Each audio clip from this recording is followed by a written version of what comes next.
and welcome to Castle of Horror, the show dedicated to horror movies and awesomeness.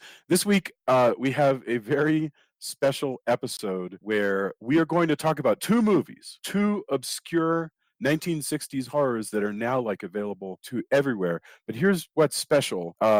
With me is Tony Salvaggio, tech director at Rooster Teeth, lead singer and bassist of the band Deserts of Mars, lead guitarist of the band Rise from Fire. Say hello, Tony. Howdy. All right. Hello, Tony. And I'm your host, Jason. I'm in Denver. That's my whole resume. You don't need anything else than that. This is a special episode. Everybody else is gone, so it's like Assistant Editors Month back that Marvel used to use.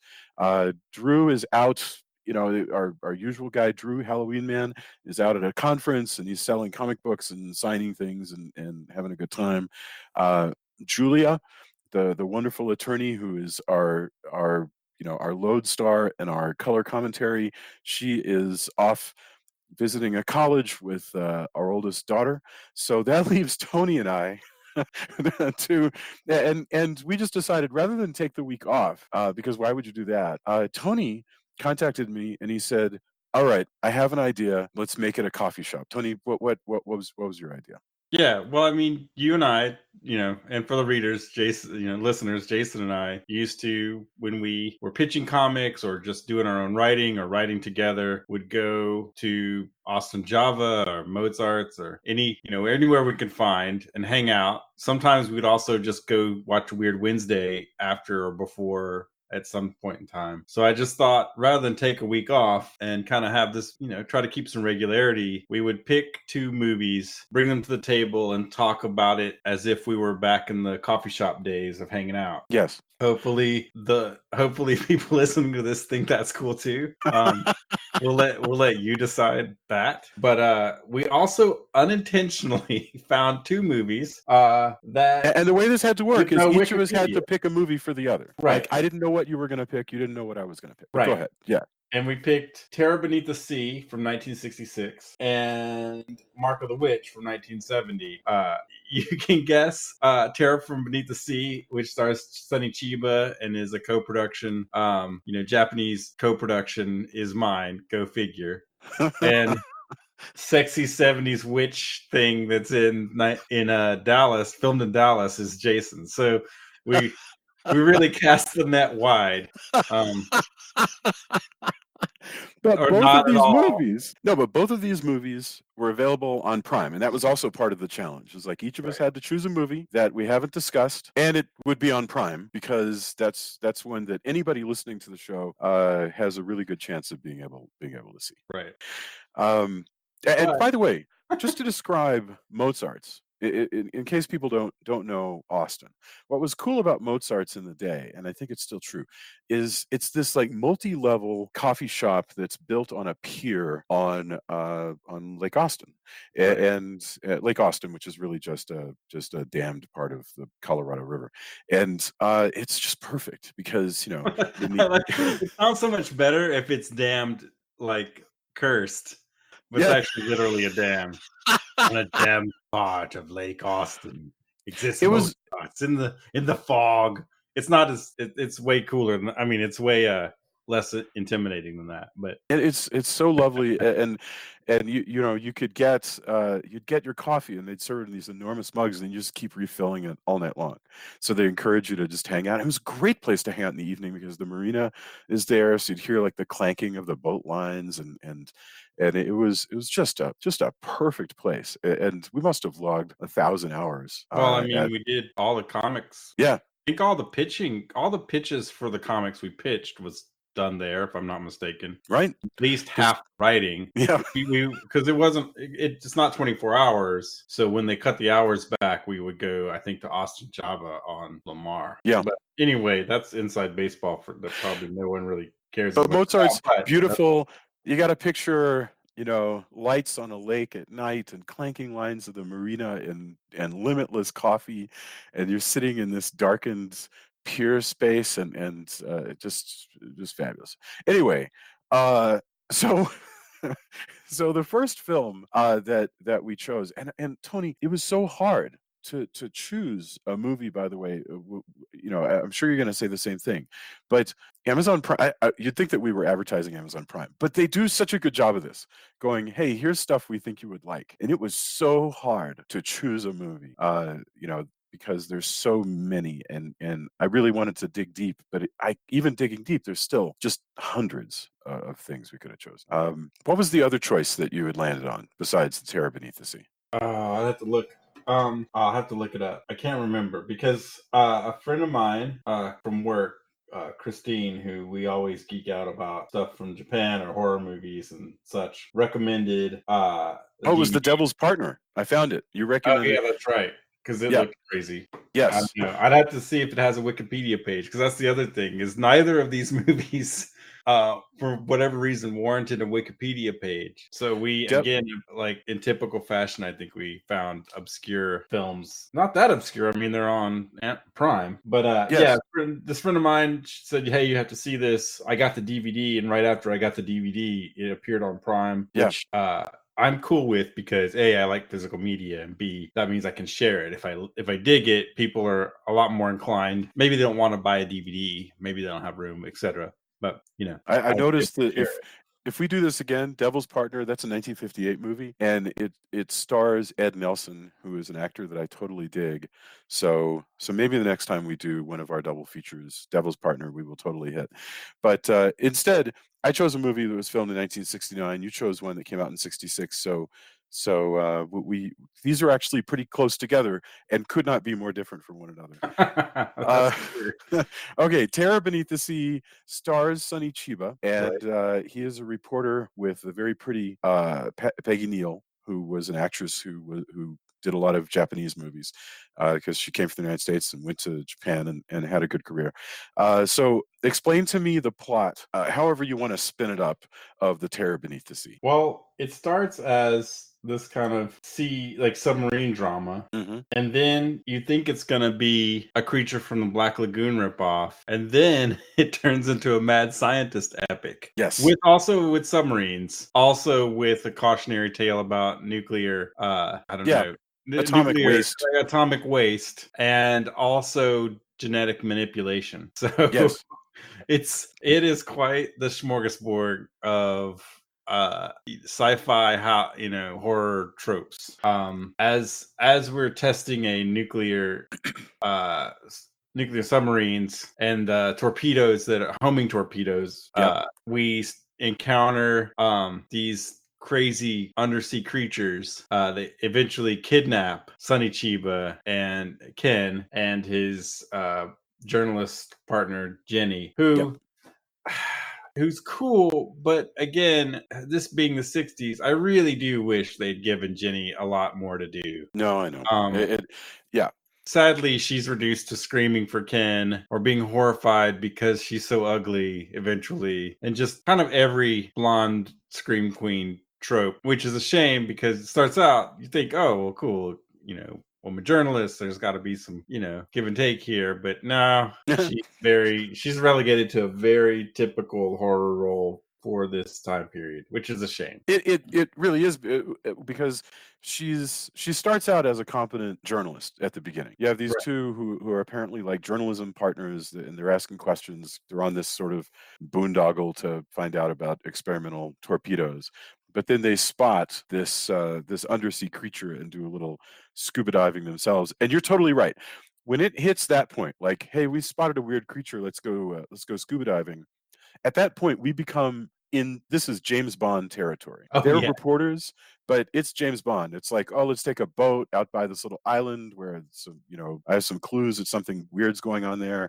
Let's scuba dive a lot, which is very like Thunderball, which had just come out like a year and a half before, and which has so much undersea stuff. And then what they discover, the terror so-called Beneath the Sea, is an undersea city, an underwater city that is ruled by a guy who quickly kidnaps them and shares with them his plans to take over the earth, which are very, very complicated. But yes, the bad guy is Dr. Moore. He's called Dr. Moore. He's played by Eric Nielsen.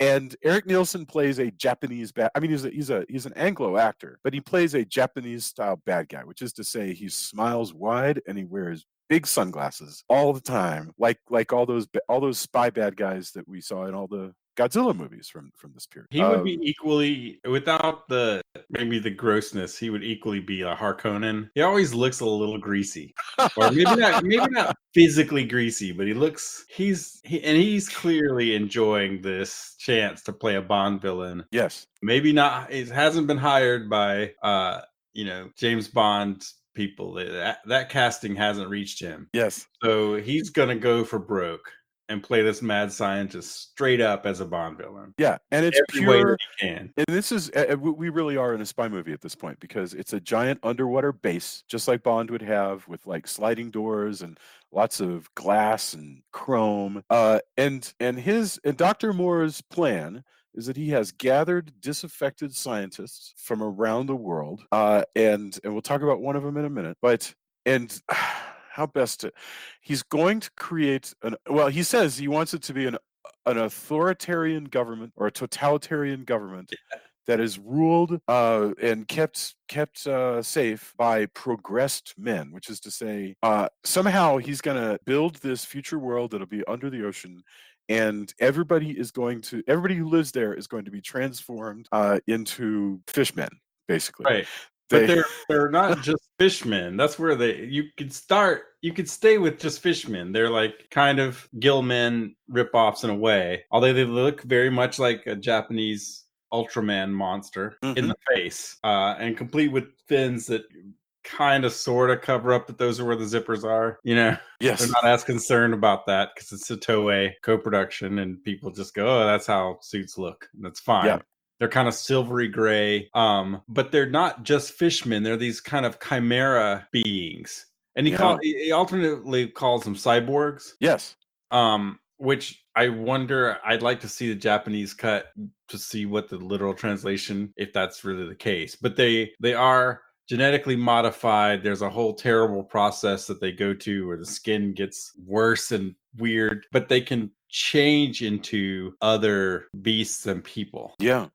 And you get the impression, in fact, that this isn't the only way that he could alter you. In other words, the fact that he's making people into, he said if he's going to take Peggy and Sonny Chiba, Ken, and what he's going to do to them is what he's going to do to everybody who will live in his future utopia.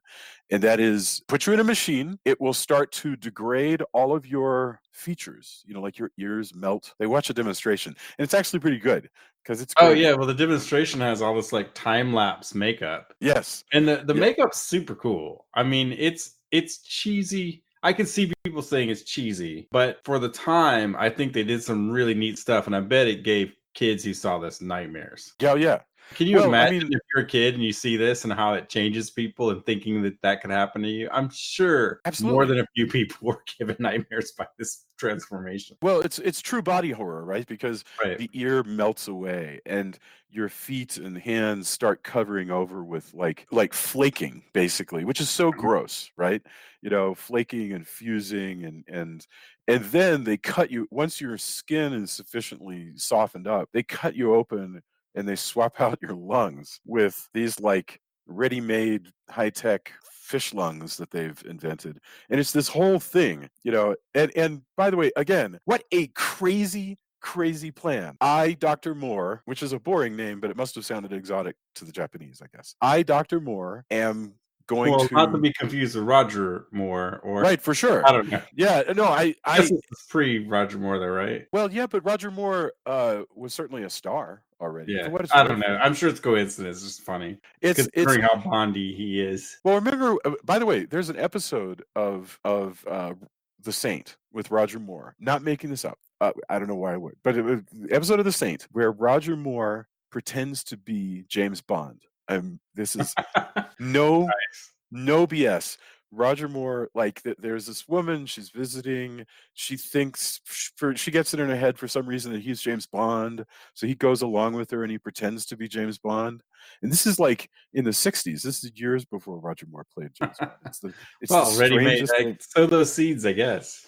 Well, yeah, I mean, the funny thing is he was also on like a Saturday Night Live kind of British skit show where no BS, he played James Bond. Wow. So Roger Moore, basically everybody kind of had a bead on him to Right. to play.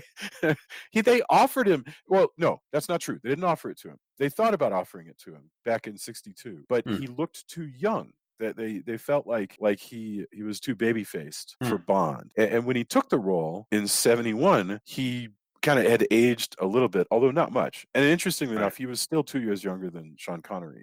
But we're way off track, and I Right. apologize. Right. See, I the, mean, that's the whole. That's hey, everybody. This is what you get. This that's is the Jason magic. and I. Whether or not now, again, this could be a horrible failed experiment. You might want to turn this into fish people. You might wish that had happened and we could no longer do this. But this is what this episode's about. So there you go. But once again, Dr. Moore's plan is somehow he's going to found a big utopia, and I guess he's going to get people to volunteer to join this world and go through his progression.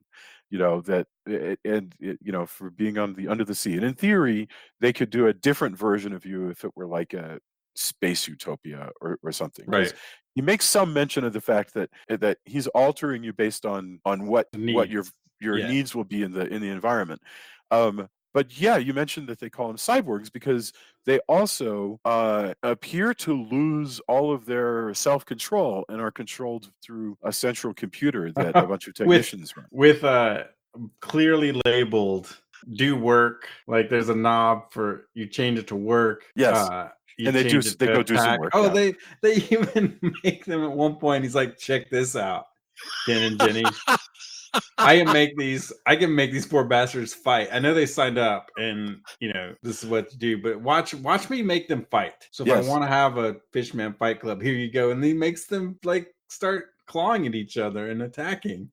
Well, right, So and he he gets has a bored little and makes him the go user work again. interface that he's developed to do that is actually pretty it's pretty helpful to the user because it just has a little knob that Right. you can turn on that says fight. And so then they Well, start fighting. again, this is so when people talk about, well, scientists, we have to program this and we have to program that. This is a man who he has this utopia, but if he wants them to fight, he's programmed Yeah. a sonic thing where at his whim he can make his fish people who are supposed to be in this utopia. So you would think a utopia is hey, let's all get along and let's work for the greater good. But sometimes I'm gonna make you claw at each other and possibly kill each other just for the entertainment of my guests. Yeah, hey, check this out, because that's what he does. He doesn't try to impress them with we've taken acres of seabed and turned it into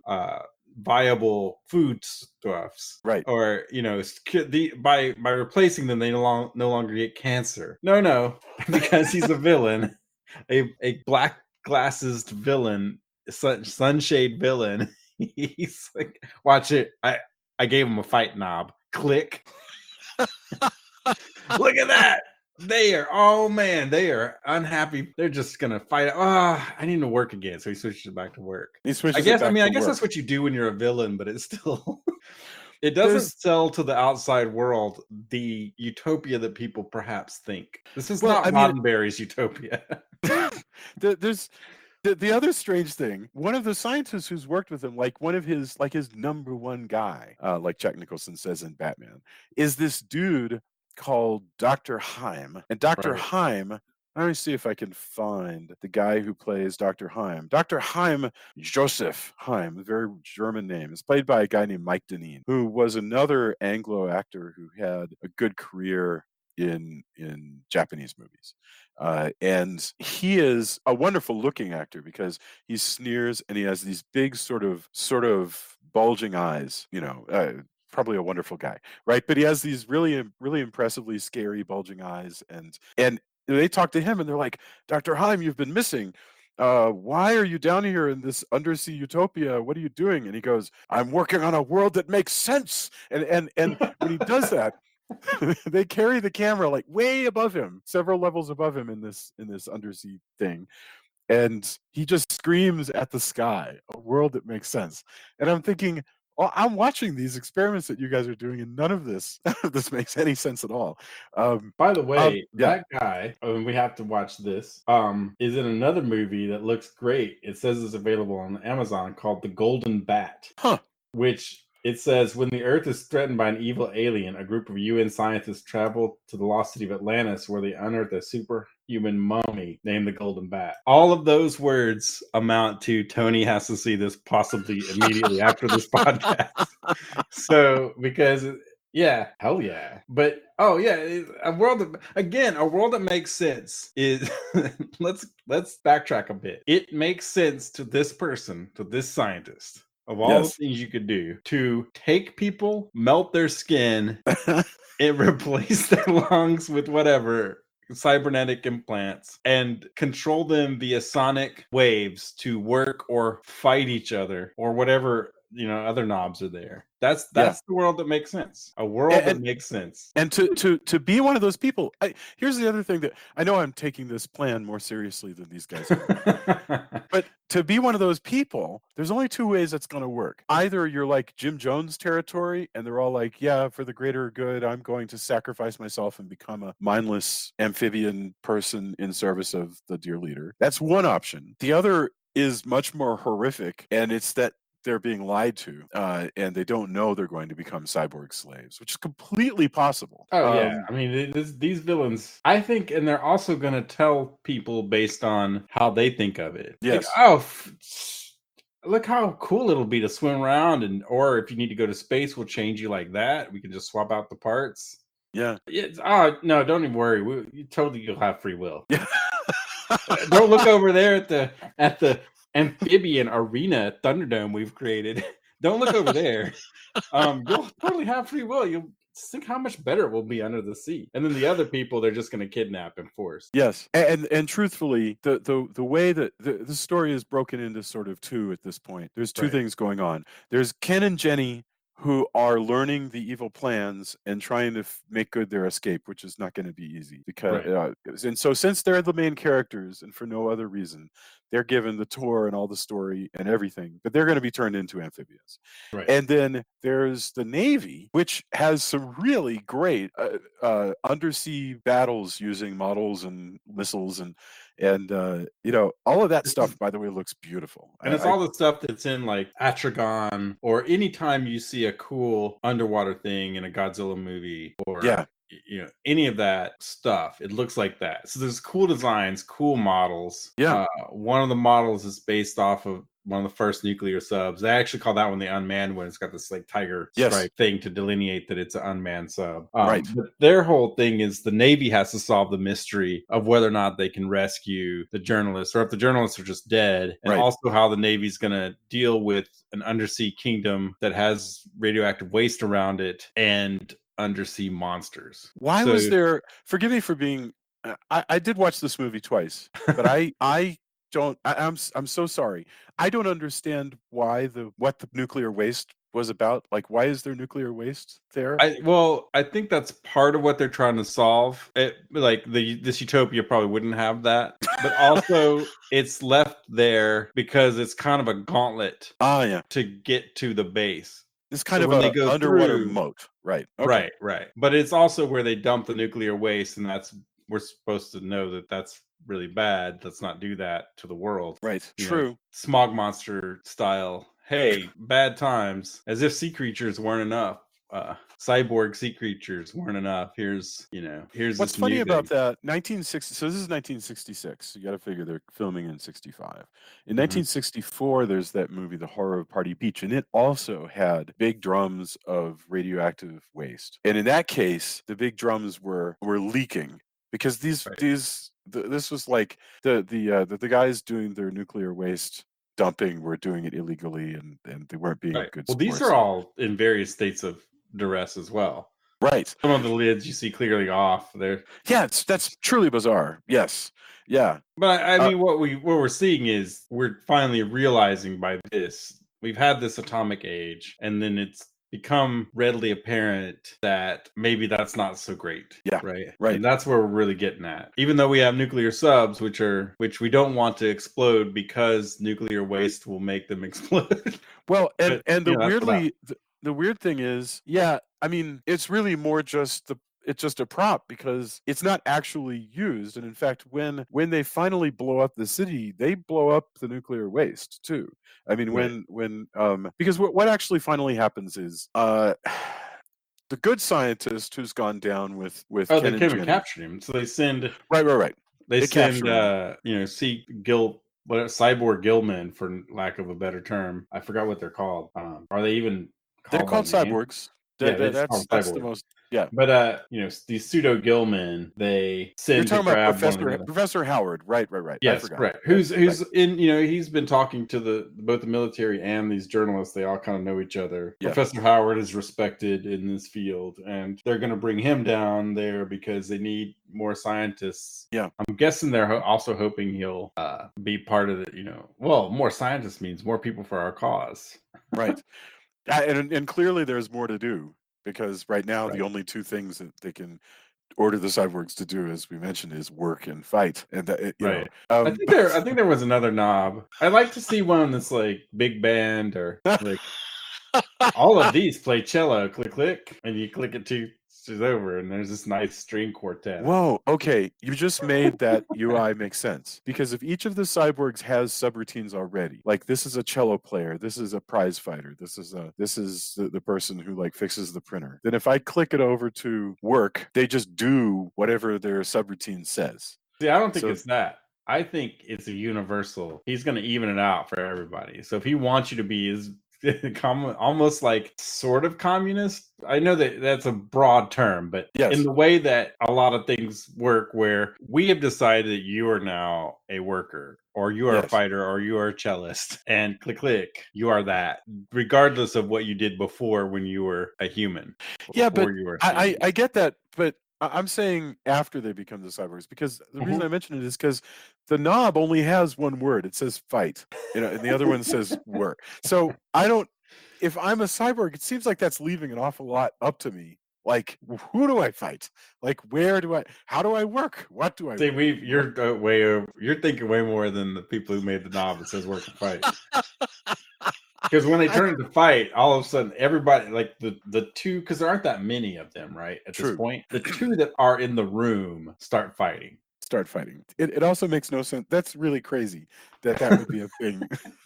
So anyway, the Dr. Howard and Ken and Jenny, they have to, first of all, Ken and Jenny are put through a process where they're starting the transformation process, which gets interrupted by a lot of action because there's the basically the naval submarine has found the city and there's big missiles being fired back and forth. All of that's really great. And basically, Sonny Chiba and Peggy Neal managed to get away by just taking advantage of the madness. And one piece of the madness, by the way, is that when enough explosions happen to this underwater city, the cyborgs go berserk and just start attacking. Because it's a sonic. This is, again, why hopefully if supervillains exist, we can defeat them.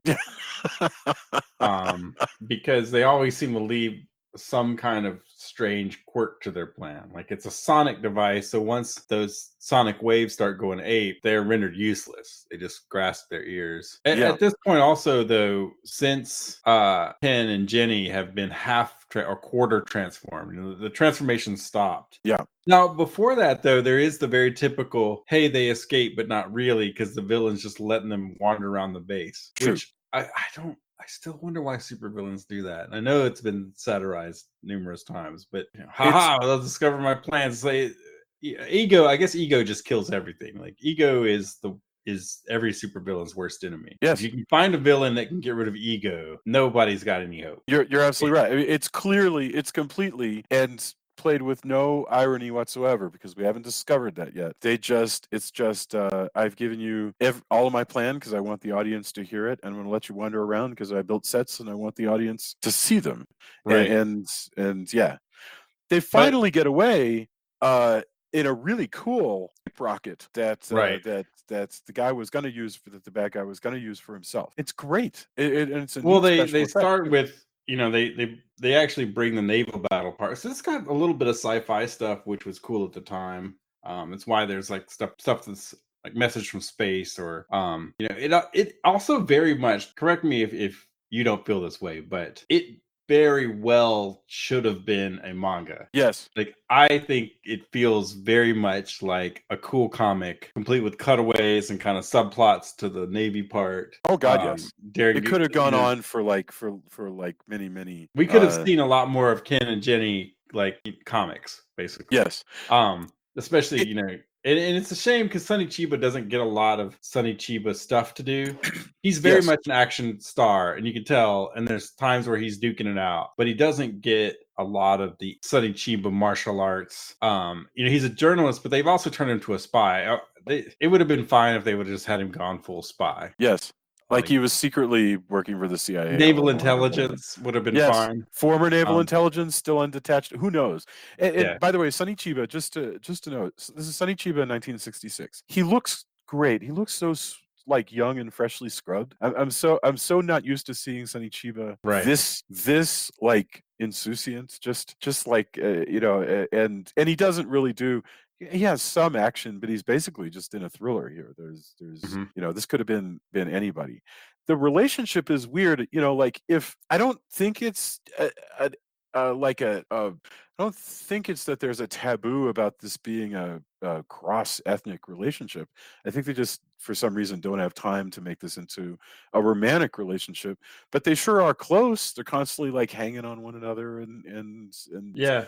Maybe, I it, mean, it could have been that they were in a relationship before, and it feels familiar, but it doesn't feel like they're dating all the time. right, It feels like a right. professional thing where they might have dated at one point. Yes. We're And creating that's this whole sweet. It's backstory, fun to watch these two but it feels together. like Yeah. that. Like, you've seen that kind of thing probably in real life and definitely in movies. When movies, it's Where a they're really good familiar. shorthand because if you have these characters and you say, oh yeah, they used to be married or they used to date, now they're working together, then you have the benefit of a will they or won't they romance without needing to actually go to the trouble of like introducing them to one another. Well, also, you'll get an emotional context that, Yes, right, why, if they just met, why would they care so much about each other? right. And so there's So that shorthand too. But I just, it still does suck that that Jenny, especially once she's transformed, it's just a lot of shrieking, Ken, yeah, and even at the end, her whole, once they have a whole naval battle where they're dodging, and all that stuff is cool. They're dodging missiles and they're using homing missiles to attack the rockets, and which could kind of almost be its own other movie. yes, To be honest. But yeah. There's a lot it's going cool that on.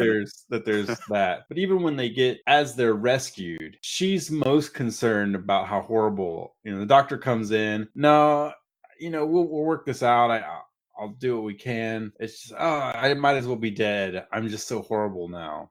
Which I could see somebody thinking that. Like, it's not unrealistic, but it's her tone and just the way her character is that makes her feel like, oh, I'm a blonde woman. Yeah, I'm so distraught that my looks are gone. And because she starts out in the movie such like a competent, cool, I'm going to do whatever it yeah. needs to be done journalist. But by the end, she's just screaming she's very much just a very typical scream queen. And that's a Yeah, shame. it really is a shame. That's a definite I don't know, a demerit on the part of the film. But anyway, so that's Terror Beneath the Sea, Well, and and luckily, everything, they figure out that how to change him back. So Sonny she's fine. Chiba can be hunky again, and Jenny can be a cool '60s blonde, Yes, and everything's gonna work out because we've killed the villains, and the sea creatures are. I'm hoping that they retroactively figure out the sonic technology in case sea creatures come back, so they can either jam it or just make them fight each other to the death.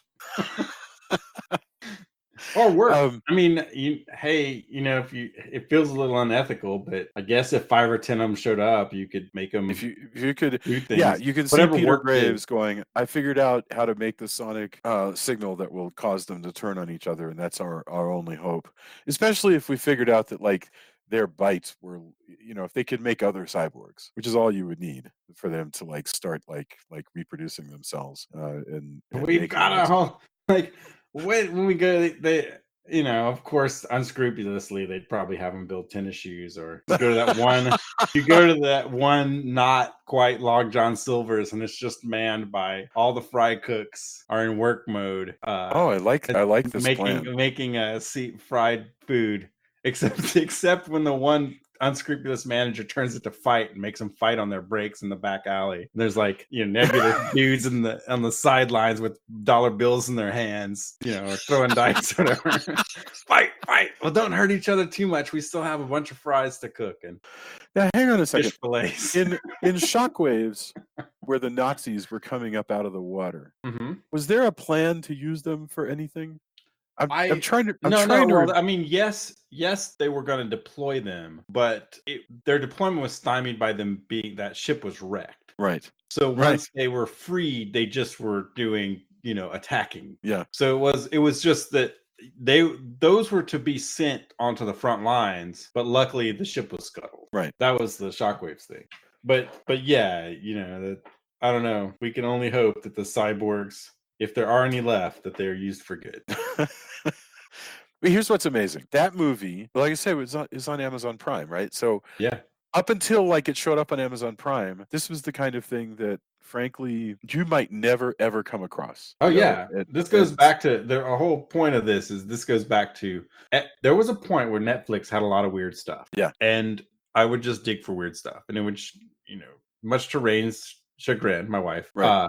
it would do what Amazon does now, right? Where hey, now I put in my queue just tons of just weirdo, Yeah. Franco movies or whatever stuff that she Yeah. didn't really is. Or for me, the weird Jean Roland French vampire stuff. Sure, right. Netflix used to have those things. They used to have all of that. That's now completely moved to Amazon. Yeah. Netflix didn't renew any of that. They want to go for new originals and whatever, and that's fine. Yeah. Because they make some cool stuff, whatever. But finding 2 movies, 3 if you count this Golden Bat movie I'm going to watch right after this, Yes. or in the next day or so. Finding 2 movies that don't even have a Wikipedia page to Yes. their name.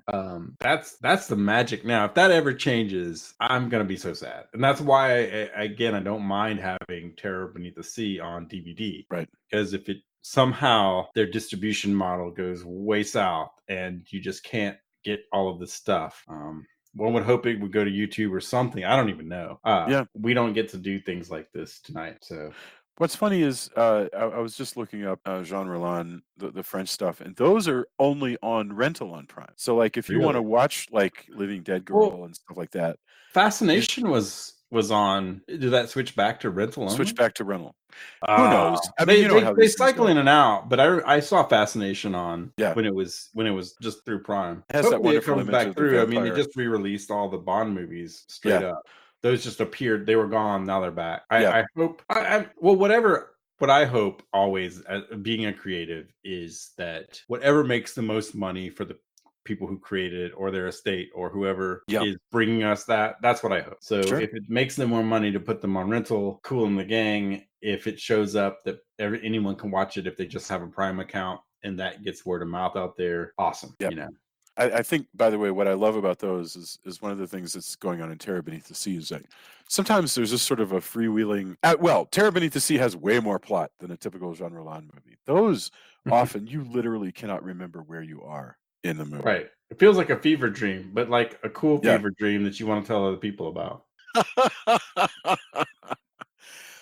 The other film that we chose was I chose this film, and I'd seen bits of it in the past, and it's also a film that does not have a Wikipedia page, and it was also on Prime, and I discovered it on Prime. Never heard of it before that, and it is Mark of the Witch. Came out in 1970.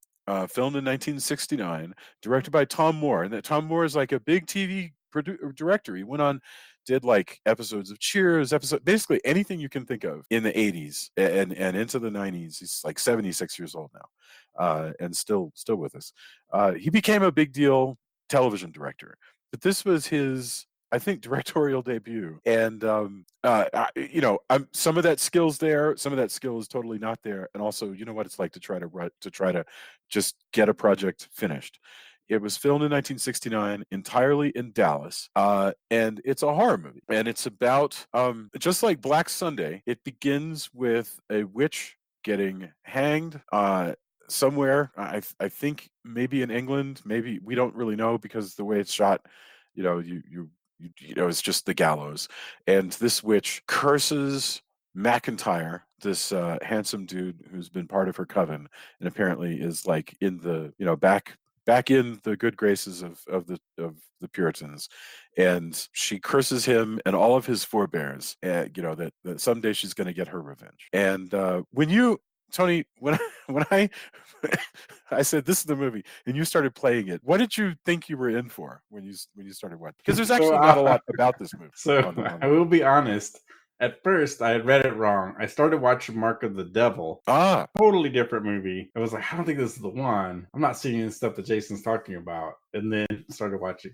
I mean, it's got a lot of the stuff. What it really reminded me of, viewers may react to this differently. By the end, it reminded me of a non-satirical version of The Love Witch, which and I'm great. So sad to say I have not yet seen The Love Witch, and I feel we have to do that we have to do that on here. Like, yes. Everybody needs to watch it. We need to cover it. It's probably been it's well covered by now, but I'm fine with that. I've seen the trailer. It looks beautiful. It looks so beautiful, and great. It looks to me a lot like Season of the Witch, which was Romero's follow-up to Night of the Living Dead, which was about a suburban witch.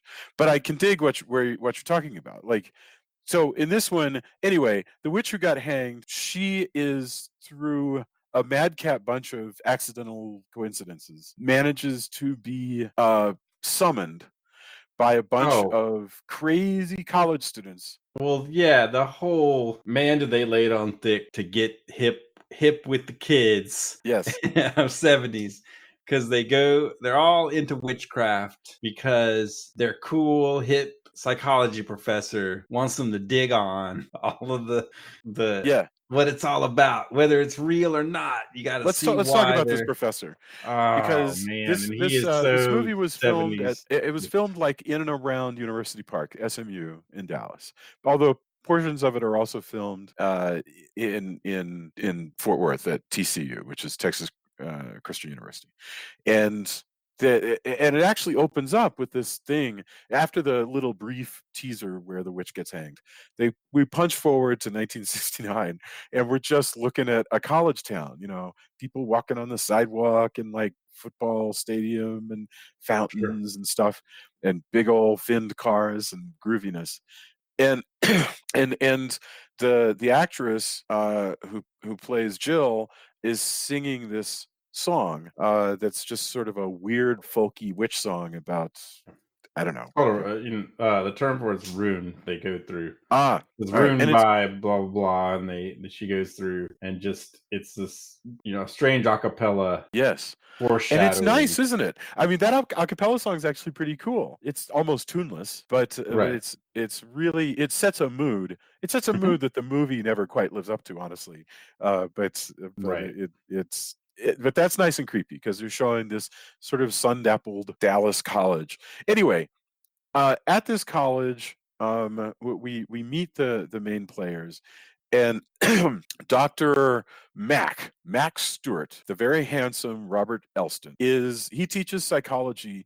And get this, all right, we learn about this because all the crazy groovy kids, none of them quite hippies because this is Texas, but all the crazy groovy kids are hanging out at the varsity bookstore doing a book drive to raise some money for their sorority or whatever the hell. And they're like, hey man, Max Stewart's having a party at his place, and we all go. It's a kind of a part of our psych survey course, but we all drink a lot and do some stuff to study ancient superstitions. How groovy is that? So this professor invites these young people to his apartment on the regular. I guess the house, because he has a patio.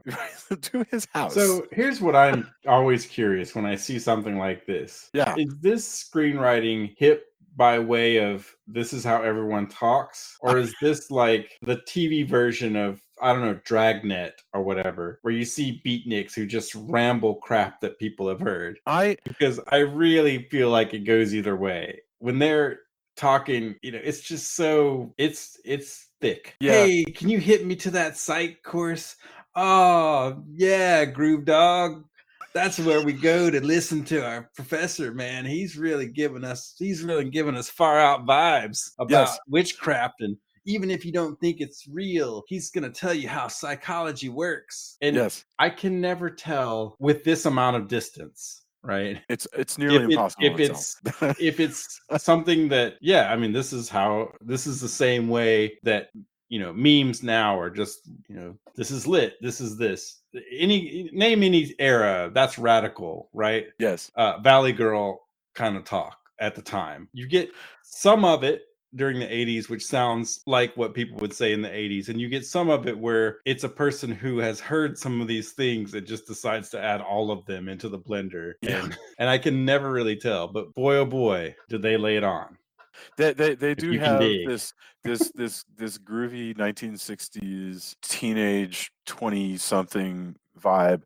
And like I say, I gotta say, there's something vaguely disquieting to me about. Look, I have been to parties at professors' houses, but when I was in college, and they were usually not this groovy. Honestly, it's just that's just there's something hinky and weird about this professor plying Well, all of these young people with alcohol at it's his party. it's strange because there's a time period where he Yeah. seems like, yeah, look, I do this, but I'm not here to sleep with my students. And he Yes. kind of draws the line. But when you That's see true. the party, Yeah. and who, this is how hip and liberated this era is, right? This is what Yeah. we're supposed to be seeing. Like, everybody's there. It's cool, man. My professor, he lets us drink and do drugs and study witchcraft at his place, and we're all into it. Well, now But you yeah, hit something else though. There's no weed. There's no drugs that we right, see. right, And these are some clean-cut kids. The extent of their long hair is that it gets wide, but it's still not hitting their collar. And, right. I did grow up in Texas, and I will tell you that even in the 80s, they would come at you with a ruler and check to see if your hair was touching your Well, this collar. is the difference between Dallas and Austin, Yeah, I'm sure right? that's the case. Like, if For this was sure. if this was at UT, it would be a different Yeah. thing, and that's well documented. And it Yes. would be totally different if it was at A&M, Yeah. which that none of this witchcraft stuff would happen at A&M, or it wouldn't be out and about. It would be It true. It would be true satanic witchcraft stuff where the only people who can get away with it are probably clean cut and have been hiding it. So it's way undercover, like Skull and Right. Bones. You know Right. what this is like, actually, come to think of it? It's a lot like City of the Dead or Horror Hotel. That one that was, remember, is the same thing where Christopher Lee's the Yeah. professor, and he's like, Right. "Oh yeah, study ancient witchcraft. Go," and she's like, "Oh, I'm going to do a dissertation and go to like this little hamlet that has Right. witches." Similar, except for here, they have this party, they're doing tarot cards. Some of the dialogue from the minor characters is not good and not very well delivered, but the main actors are perfectly competent, like Oh, Robert with the Elston. exception of, well, he's doing a good job, but the character who plays Harry, who is the horny This is what I'm jerk, saying. like, that Yeah. guy he can't die fast enough. No, Man, he's like, if "Hey, there's a groovy character chick." you want to see gone, Yes. Harry is Oh it. man. Oh, So, but the but worst. Jill, Anitra Walsh is this young actress who's playing Jill, and as this sweet sort of apple cheeked girl who's got her hands on this old red spell book, which Mhm. she brings, and she's like, "Hey, this sounds fun. I'm not exaggerating. Hey, this sounds fun. Look, here's a recipe to do this summoning. Doesn't this sound like a great gag? Hey, we need what is it? parsley. We need, some of these Oh things yeah, are, she has to. She's saying, "Oh, this is a real. Get hip to yeah, this. This is a real live spell. It needs newts." And she names off yeah. a bunch of crazy ingredients, She and then gets the finds things one. together. I guess this one did not require newts. Right, And right. She finds the one that's the easiest to do, which is yeah, no coincidence. We find out later. it's got herbs that you'd have in your household. Right. Yes, that's right. And so that they sit around the table with the fire burning. You're like, hey, what a crazy thing. Let's hold hands and burn candles, and I'll read this magical incantation. Won't that be a trip? Which is never, ever, ever a good idea in a Like I movie. said, I told you a while back about the time I had somebody give me a spell at a show and told my my roommate, who was also in the band I was in, if we needed help to burn that spell. Guess what? I don't know where that came from. I have no freaking clue what that spell says. No way, after watching any of these movies and reading anything about the occult, am I burning that spell on the off chance that it will help me. Right. Because even if it does help me, who the hell knows what kind of monkey's paw crazy shit I would be unleashing. I don't know what happened to that rune. I kept picturing it showing up in various like books where I would open the book and all of a sudden I would see it. As far as I know, it's long lost, thank goodness. But yeah, man, the dude who has all the dude who looks like Anton LaVey, who has all these like rings and skull rings and talons, who's got a spider web on his bald head taking up most of it. That guy gives you a rune and tells you, hey, you guys are really cool. Burn this if you need it. Sorry, maybe you're altruistic. I have no idea, but I'm not freaking doing that. No. That's how you end up with curses, and that's something I try to avoid. Or there was the story casting the runes. That was M.R. James, and that was the one where somebody gives him a piece of paper and he can't get rid of it. Basically, that's I mean, how I pictured after receiving that at a show, I did picture that being something would happen just because I've seen enough horror movies like that. My roommate doesn't remember that. Maybe it just shows up in his house because he was the one it was given to. But speaking there's of, no way I was going to burn that anyway. But mild off topic, but things that people don't remember. I want to tell you really quickly a story. This blows my mind. I just thought about this today. I hadn't thought about it in 20 years. So you remember I went to school in Dallas, the University of Dallas, and there's there's this big office building. The history offices are on like the second or third floor. I don't remember. Anyway, so I was going to be a history major, so I get there. I'm touring the place. It's like my first day as a freshman, right? So I go upstairs in this office building and I'm just wandering around. And it's all kind of darkened because, everybody has the day off, but some people are in working. Anyway, one of the offices, little professor's offices that look out on the mall towards the tower, I poke my head in. I am not making this up. There's this old lady, and she was sitting at a spinning wheel. She was sitting at a spinning wheel, and she was spinning wool, like literally. She was making yarn, like balls of yarn, and running it. I'd never seen an actual spinning wheel before. And so I say to this old lady, "Wow, what are you doing?" And she goes, "Oh, this is a spinning wheel. It works like this." I don't even remember the lecture that she gave me, but I was just so astonished to see somebody like spinning wool into yarn. And she told me all about it. It was very special. And I left. And then I told people about this later. Nobody knew. Nobody ever heard of this woman. I went up later. No empty offices where any woman with a spinning wheel would be. It's all full of like professors with their boring like stuff. Nothing. That's weird. Crap. The only way this story could have been better is if some of the either the wool was gold by the end or some kind of thin filament and you cut your finger on it and her eyes glistened when you cut your finger on it. But holy crap, my friend. So no one, and have you looked it up, like the spinning wheel woman of... Yeah, no. I've never actually looked that up. I posted on my totally friends. So you of all people, Jason, you've never looked. I'm so astonished now. Like you've never gone, oh, what's the legend of the spinning wheel woman? No, I haven't. Dude, that's bizarre. So when you went back, there was just professor's offices. She was right. I all I remember going back is not recognizing any of the offices. So you time shifted. Man, that's a dude. I'm perplexed that you never investigated this further. Yeah, I mean, I asked on Facebook once, anybody know somebody who might have been I mean, I guess you're lucky she also didn't turn into the library ghost from Ghostbusters. Spinning wheel.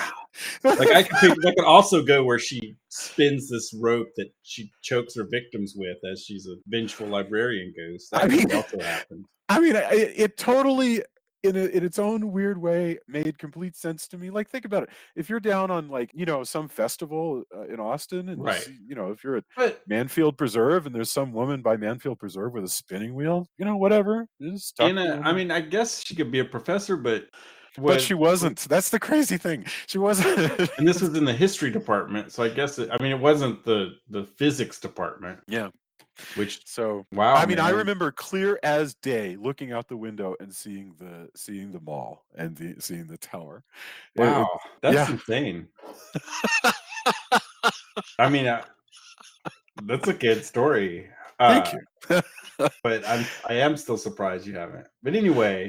Yeah. Okay. Anyway. Well, I mean, that's wow. Yeah, you got to figure this out, man. Yeah. Well, it's now again with the way these things work, are you taking your life into your own hands if you go back to the place and search for the spinning wheel woman, or is she benevolent? I mean, that's also possible.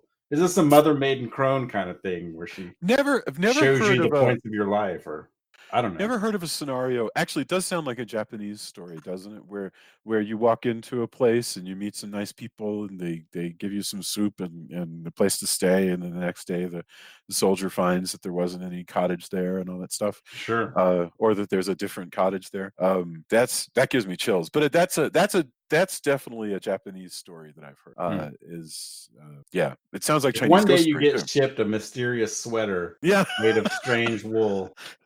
I guess I do. I need that. I need that sweater. I think that's the thing. Or gloves or hat. I don't know. So any of that. So anyway, Anitra Walsh, Jill. As soon as they're done, it appears that nothing happens, but she is instantly, and we don't have to go through the whole plot, but she is instantly possessed by the ancient witch. And at this point, it becomes a movie that could be hilarious and only occasionally leans on any comedy at all, with the fish out of water business of now Jill's body has been taken over by a witch who, has been gone from the 17th century to the swinging late 60s. And so she's like ordering her boyfriend and Professor Mac around, who become the most useless Scooby gang ever to exist. Oh, they're terrible. But it's weird because she needs her boyfriend and she says, hey, by the way, I'm the witch. And he's concerned. Like, everybody's legit concerned. So he's like, well, what have you done with Jill? This kind of sucks. Because she starts macking on Harry. Yes. Ugh. Which any boyfriend would, like, Harry, fucking for real? Yes. No, he's sleaze-tastic, or maybe it's Free Love 60s. Who knows? But he's like, either way, he's pretty terrible. Yes. But the boyfriend's legit concerned that his girlfriend is still there, and he would really like to get her back. Yes. Like, if he can save her, and that's really the way he goes about is terrible and not very useful, but he is trying. So he and Max start to formulate this plan. Yes. But she needs them both to acclimate her to this that she's smart enough, resourceful enough to know, I'm going to need some allies. Yes. Even though I could just slaughter and cast spells that I need in order to pass until I get enough knowledge and am able to use this century's stuff to my advantage, I'm going to need some allies. Right. I think the funniest thing is when and it's only like a tiny scene, but they tutor her on the layout of the campus and what her class schedule is, so that she can successfully maneuver through the school. That's brilliant when you think about it. That's really cool. She's able to work at the bookstore. She's also able to just go out in the woods and do. This is total 70s. She does a whole sexy witch dance in the mini skirt era of the 70s. Yes. And did you see the one with like a second and a half of nudity? Yeah. So some people don't get that version. I think Prime. Well, the one on Amazon's that. Yes. So. She's dancing in a mini skirt. She does a pretty good job of sexy witch dancing, which is again part of kind of why it reminds me of the Love Witch, but played in a more serious manner. Yes. There's there's dark comedy to Love Witch that this doesn't have as much of. this really could use it because there's so much funny stuff here that they could be doing. I And don't I know. I don't think mean the to be choice to super make goofy. I Yeah. think the choice to make it sort of serious is. I think you either have to do one or the other, and they've clearly gone. We're going to make this when we want to make it dangerous. We want to make it dangerous. I can see I think that. it falls. It's funny that you say that because usually you're like, oh, I hate when they add comedy to this stuff. Yeah, I hear you. It's I just think it's funny. It's funny that you would advocate for that in a movie that plays out the way this one does. I think what I'm saying is, let's put it another way. I would be happy for them to explore more of these moments that are funny when you think about them without the characters being aware of how funny they are. Right. Because it is Well, it funny. could have also played out that she really she's dangerous. I mean, as a witch, like her conniving, the way especially the way that she's decided I can use men really well. Like I Yes. know I possess this really, cute girl who she turns more and more sexy or more gothy, Yes. which is totally I'm down with. Yeah. That's in my wheelhouse. Sure. Gothy women. I mean, look who I married. We were in a goth band. It's pretty. I played for type. Yeah. But the way that they could have also done it, having her really take advantage of all of the updated things that you can use in this new century, in this new era, and you're turning a decade when this comes out. It's 1970.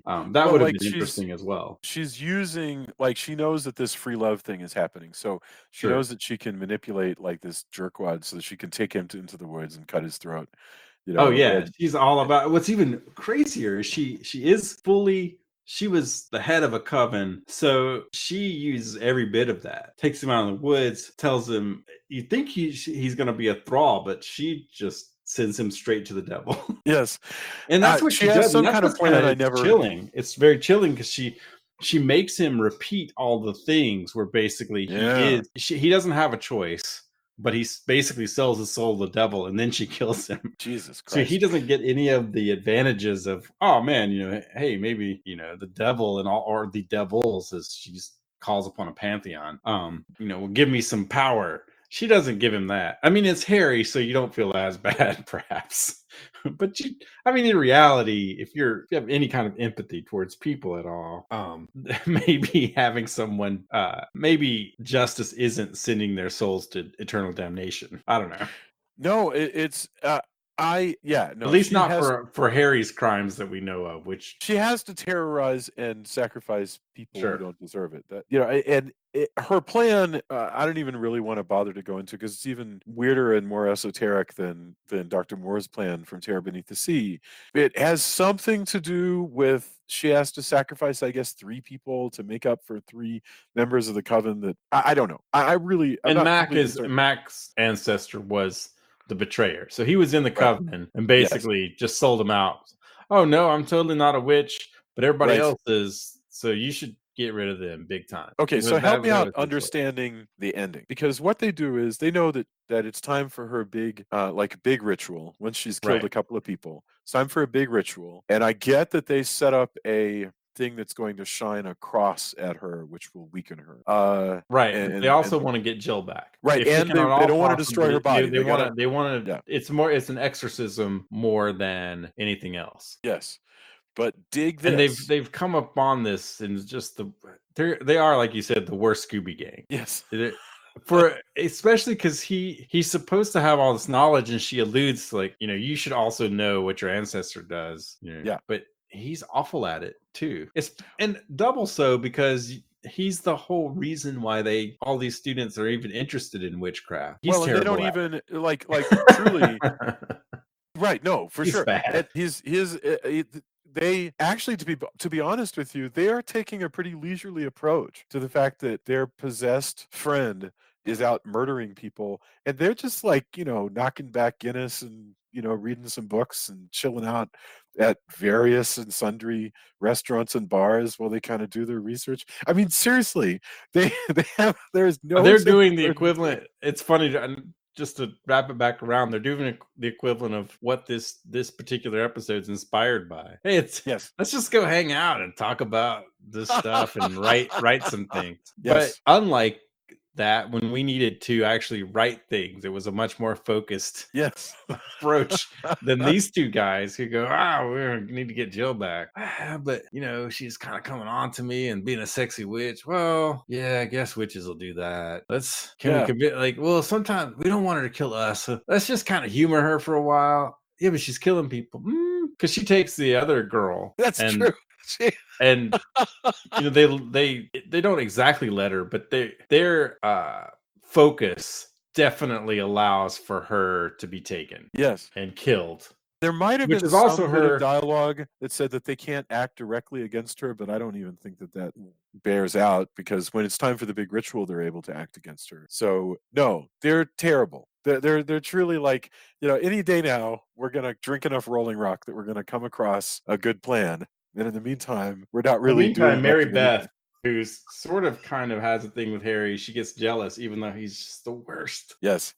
He's like the guy you never want to hang out with at a party. Yeah. Wow, they're crazy. Oh, let me just say whatever's on my mind. Most of that's super sexist. Yes. But for whatever reason, Mary Beth digs Harry. And that's her downfall. Yeah. And they don't care enough about Mary Beth to really protect her from Jill, which is or the witch. And so she gets killed. And by that time, I guess the witch is really going to escalate things. So she doesn't really cover up. Right.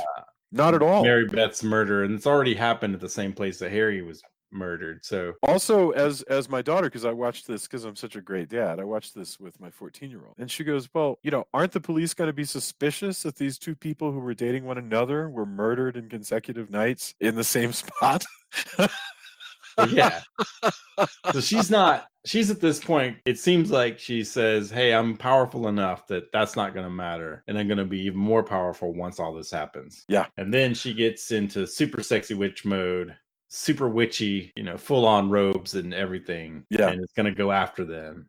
And complete the ritual. She needs to go after Mac, and she's finally threatened. It seems like he thinks, well, maybe we've gotten past this and she's using us, but that's not the case. But they've come up with this exorcism plan. So here's what's weird. They do the exorcism plan, and they get presumably Jill. They get Jill back, because it's like, she separates, the witch separates. Yeah, that's right. She separates, and he goes, "Oh, grab Jill." So the boyfriend grabs Jill, and Mac grabs the witch, and then we zap back. We, the viewer, zap back to the hanging of the witch, so that her spirit is sort of back in there to get hanged. But next to her, this time, the past has been altered, and Mac is also hanged. So somehow the sacrifice that Mac has had to do, which we weren't told anything about, it may be they didn't even I don't even know if it was a conscious thing or not, but the way the story works, he has to pay a price, which is that his ancestor gets hanged. Right. And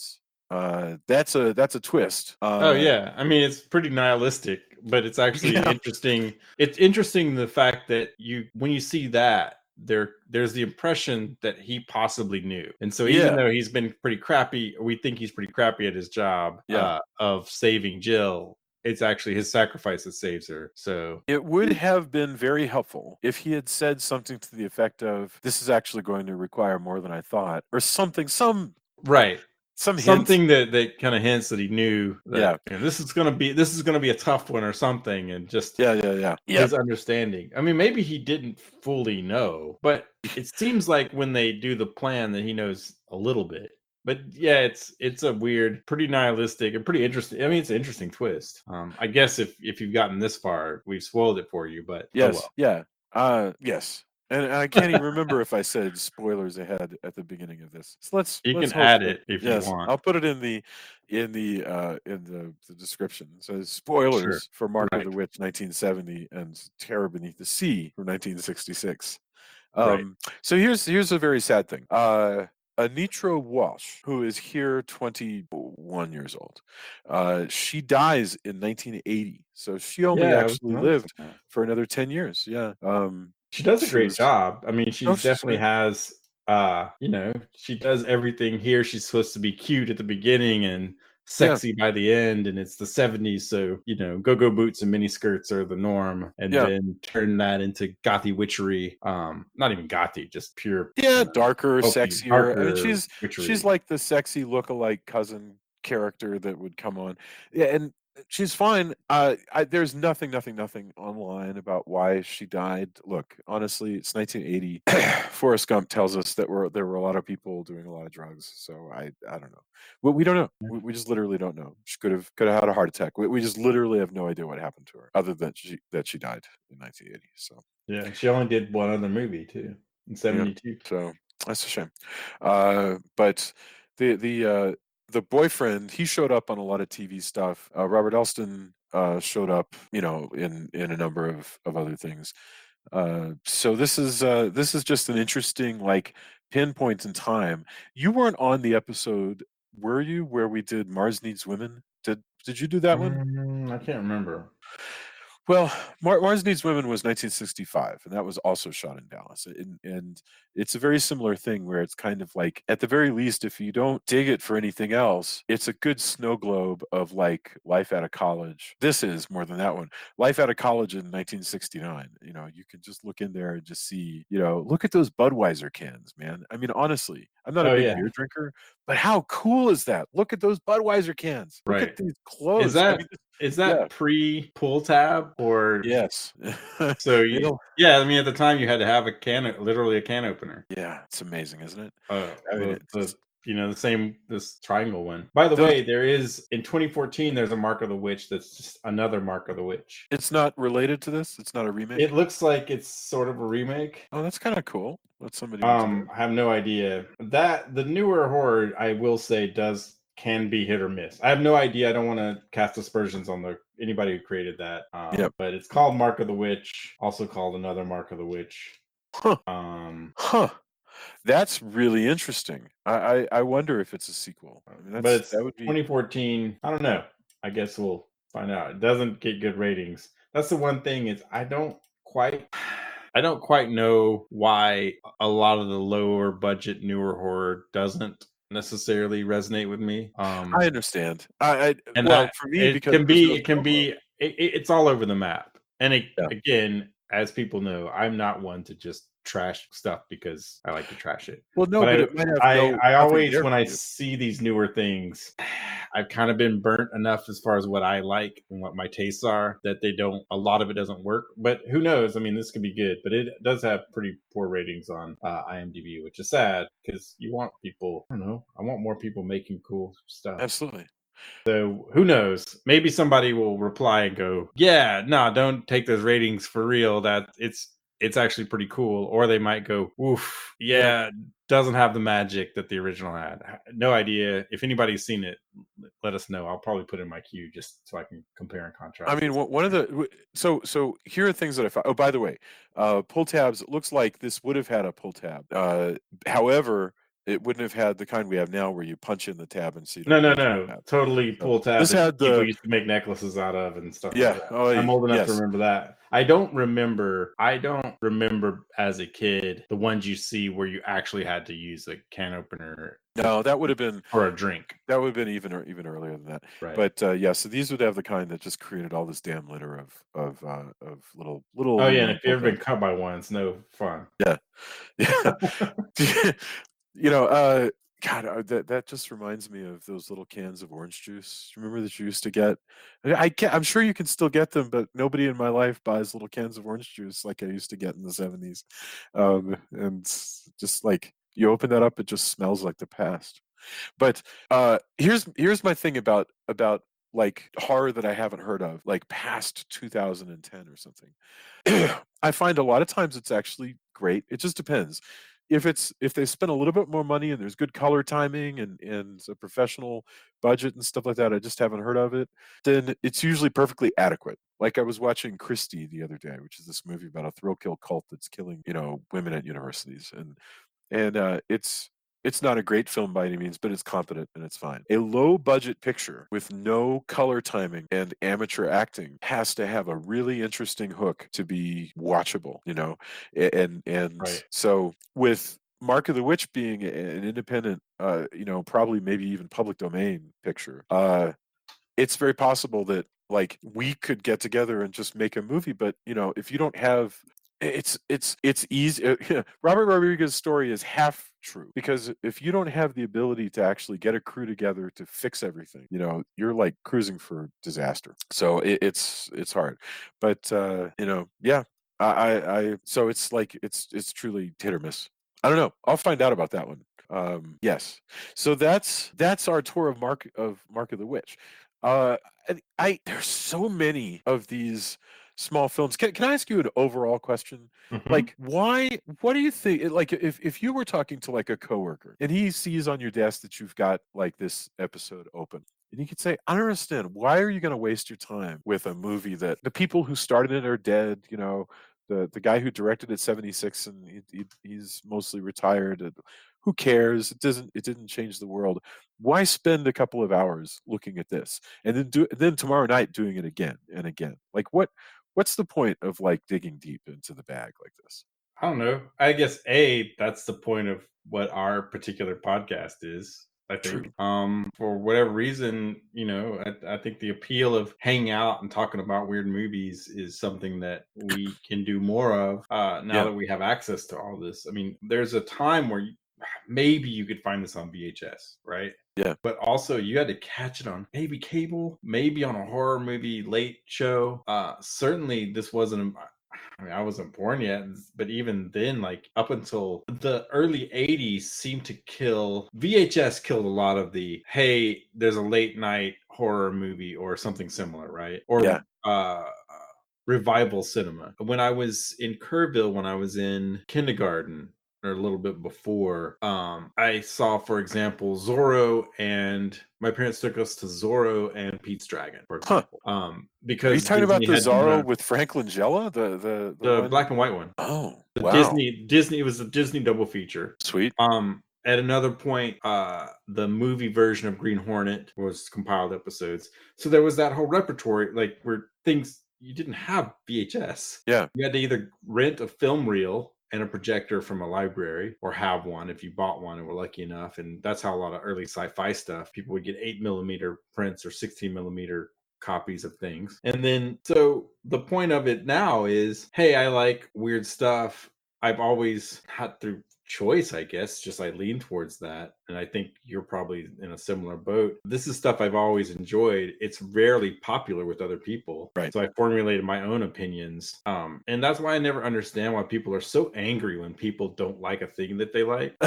There's all these kerfluffles about somebody said they don't like a thing. Guess what, man? Nobody used to like what I liked. Yeah. Where I lived, no one liked the metal music. There are a few. I mean, you have your tribe, right? Yeah. But in general, even though I knew, for example, say Metallica was vastly popular enough to be on, eventually on the radio with One and stuff like that. But even at that point, there were very few people who liked what I liked. Yeah. When I went to college, I went to art school. And so a lot of the stuff that people dug who were artsy, I was anachronistic in that because I didn't get into a lot of stuff until way later. So if somebody asked me that question, why would you do this? The answer is, well, why wouldn't I? This is what I dig. You don't have to like that. But if you're part of our tribe and you're part of the people who gets it, then you'll get it. And I think that's my approach. I like I said, it's always baffling to me that people get so worked up on that somebody doesn't like a thing that they like. Yeah. Especially if it's a thing that, this isn't something where I don't like a thing that affects all of the population and can possibly lead to our destruction. Right. This is, I don't like this particular genre of movie or music, which in general doesn't affect your day to day. Yeah. Certainly doesn't affect if you bought it or rented it or have access to it, especially if you bought it. If you like a thing and you've bought that thing, it's not going to leave a streaming service, for example. Yeah. And you don't have to worry about, well, executives think that that's not popular anymore, so they're going to not renew its license, right? So that a higher power saying, we don't do horror anymore, and they take all the horror off of a channel, right? Right. If you have a physical CD or DVD or whatever, you don't have to worry about that. But in general, I look at it and go, well, that's unfortunate, but because that's not my entire identity. Yeah. And who cares?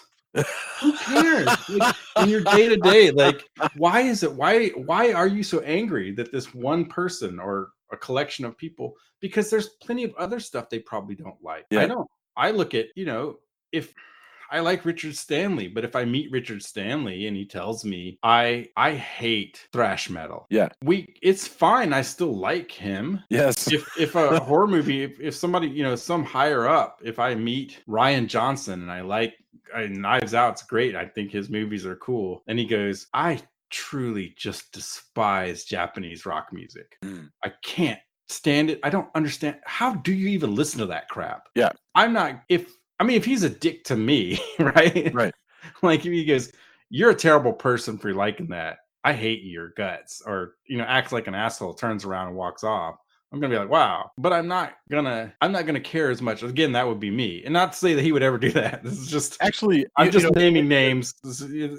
You see that story? Well, I want to get back to that in a second, because I had a thing like that actually happened with the director, and it didn't hurt my feelings, but it actually made me feel bad about him. And this is a super famous director, and we were at this this conference, and they showed well, you were there. They showed Phantom of the Opera. Super famous director, and outside he's like, I don't understand what the point of a movie like this is, and he wasn't Right.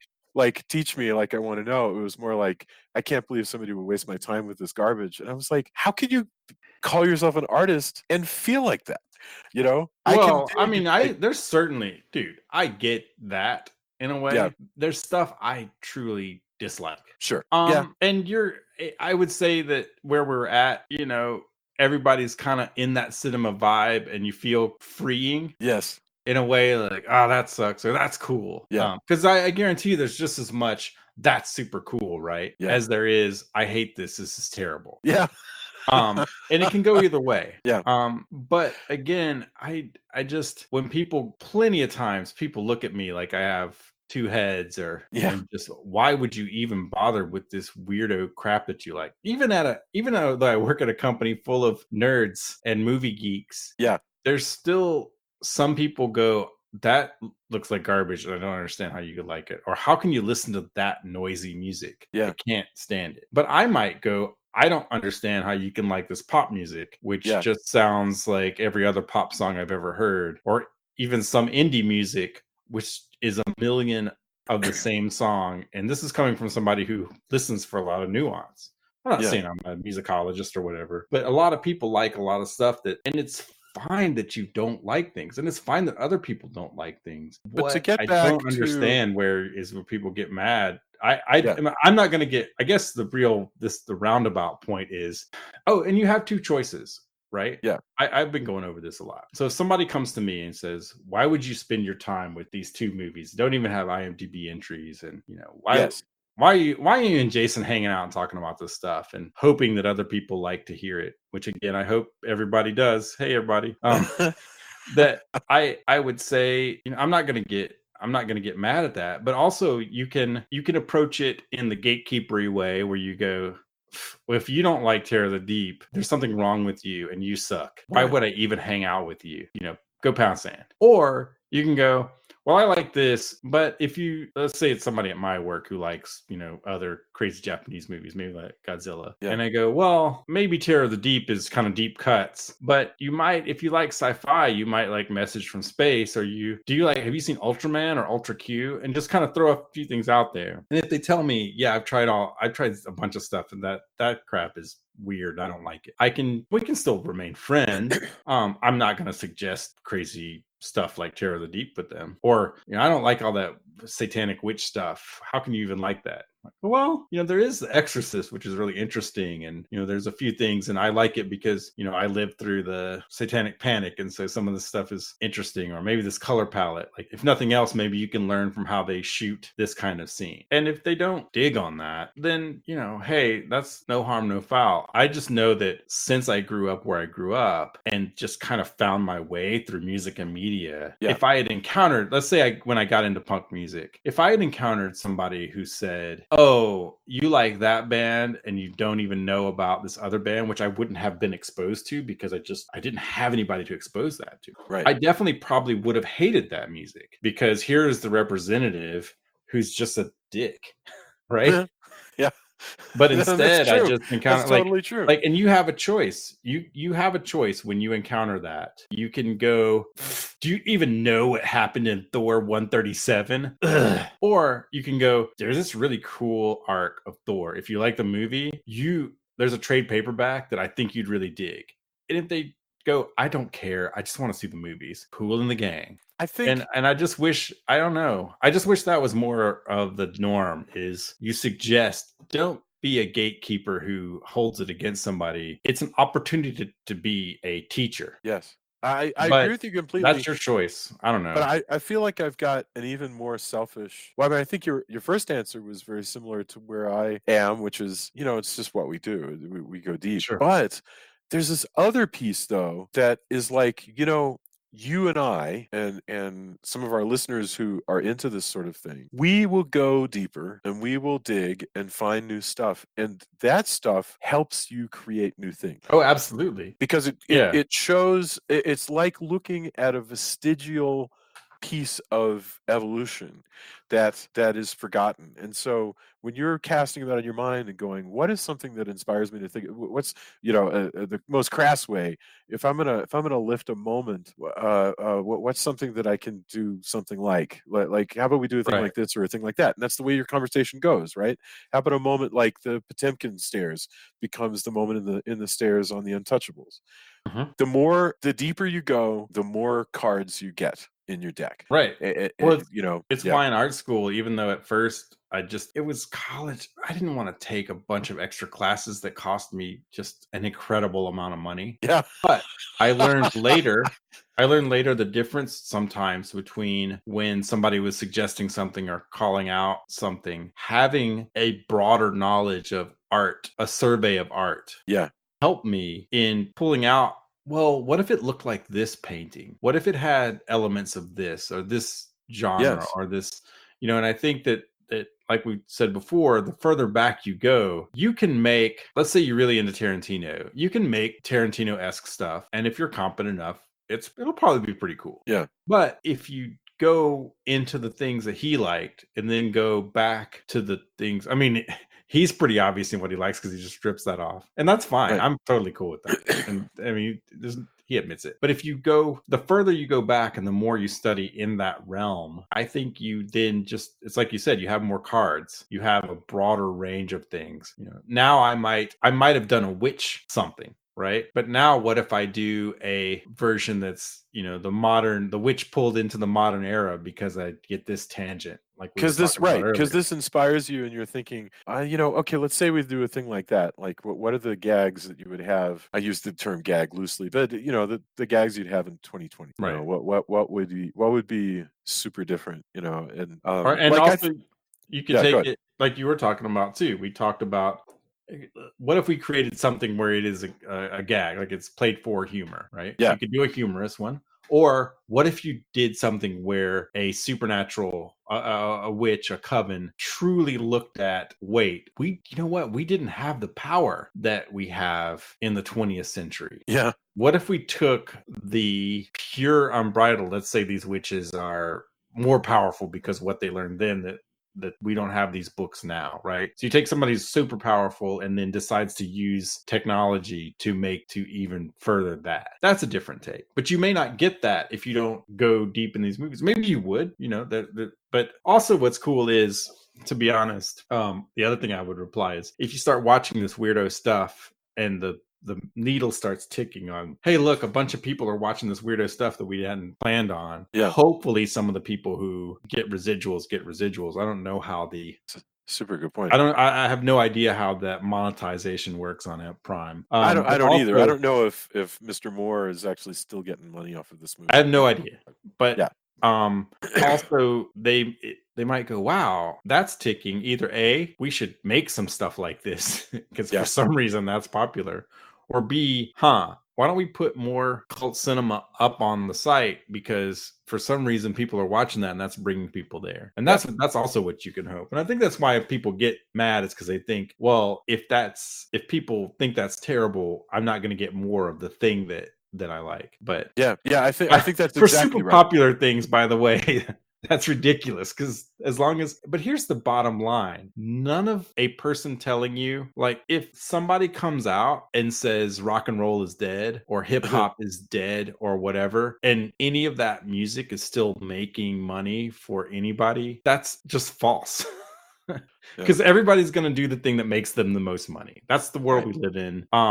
Now that did change when grunge broke out, for example, and all these hair metal bands found their residuals and their advances getting cut, and they got dropped from labels.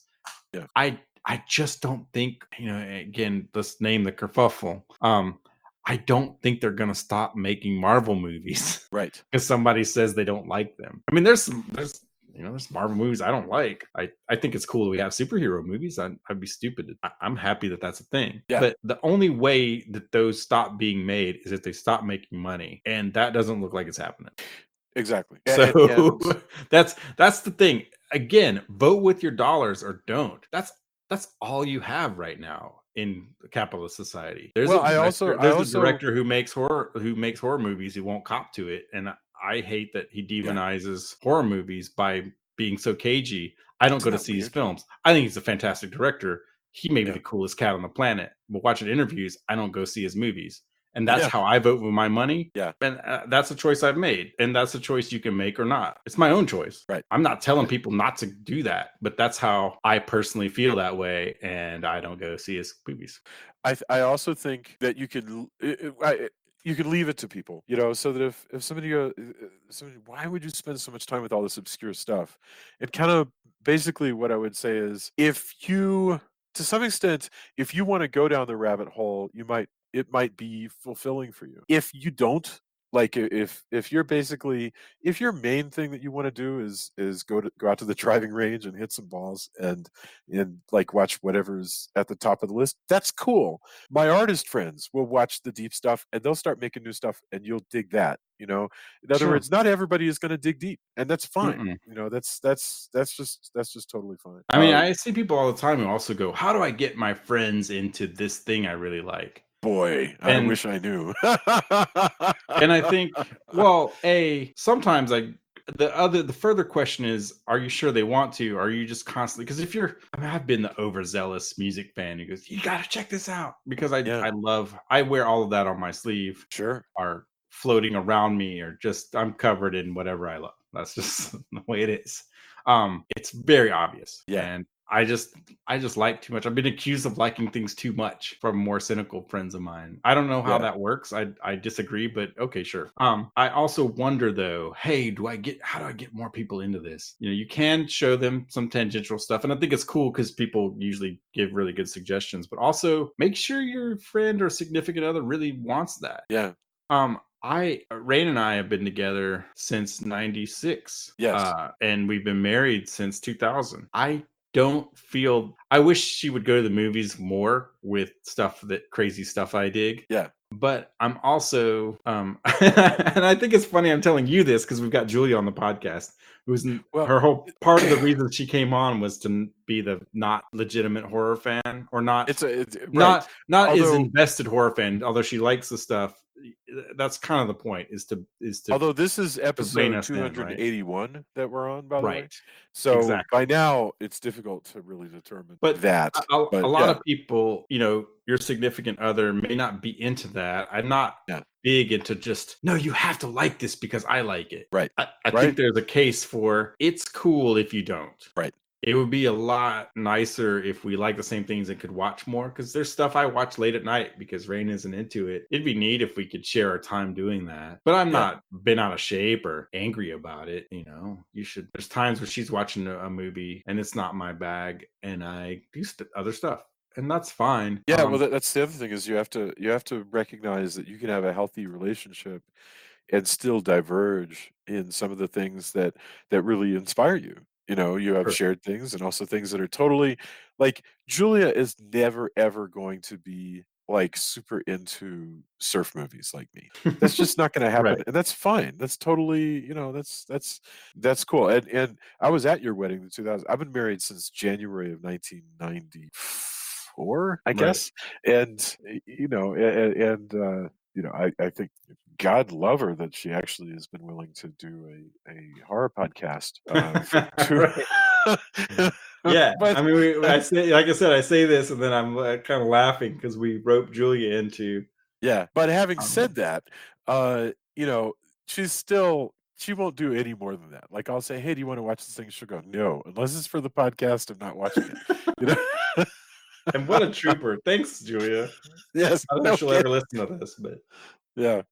Well, all right. We should wrap up. But that was sure. a really really fun conversation. I'm really thankful that you would do it, uh, and And also thanks it's to everybody. Like I said, it's you take chances. You do, we're taking chances doing this episode with this kind of a little bit more free form, and definitely more free form on movies, and doing two of them and having yes. side conversations. But I don't know.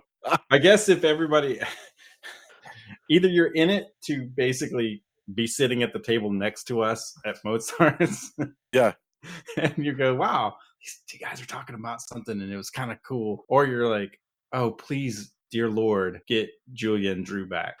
Well, we'll definitely have Julia and Drew back. But if you dig any of this, if you're still listening, which would be astonishing, and you're like, we want more deep grab bags, we want more prime movie challenges, obscurata. We will definitely do it. I mean, it's that I think Anytime. that's yeah. Yeah, for real. Because we're going to do it anyway. So we may as well do an episode That's the about it. secret. I mean, we care, but we're going to do it anyway. Well, what I mean is we wouldn't do episodes about it, but I'm definitely going to keep watching obscure movies. Right. Uh, that Oh, no, that's, yeah. yeah. Like when I realized that other movie that you brought up, The Devil's Partner, stars Ed Nelson, who's like a huge like favorite of mine. I'm like, I got to watch that movie anyway. So Right.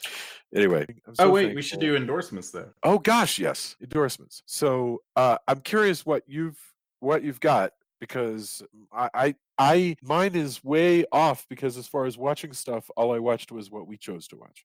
But I what do you gotcha. what do you got going on? Well, some point in the next time, it's burning a hole in me to not release this new Deserts of Mars EP. That's very self-serving, and Uh huh. but hopefully everybody would be along for the ride because I'm very much. I think this EP is strong and is a good relaunch, but. Also, I got in the Shout Factory collector set for Big Trouble in Little China, and it is amazing. I don't know if they still sell them, but they have a steelbook version and a Blu-ray version, just normal slipcase Blu-ray version. The collector's version, you don't get a choice on that. They send you both, so I have 2 copies, which probably means I have probably 4 copies of that movie at least, probably more.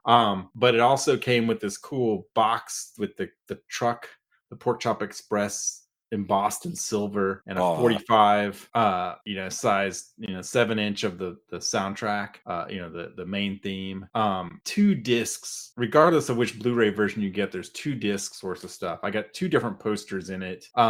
There's a really fantastic, I know you do this and I do this, I don't know how many other people do, when you're writing or creating or whatever, maybe you just have stuff going on, you put a movie in, you're not necessarily watching it, especially if it's a movie you've seen a million times. There's not only are there all kinds of interviews, which I haven't even had a chance to broach, but there's an isolated score audio setting. So you can watch the movie, the voices, as far as I know, are muted, but it's just the score throughout. How interesting. And That's I really like cool.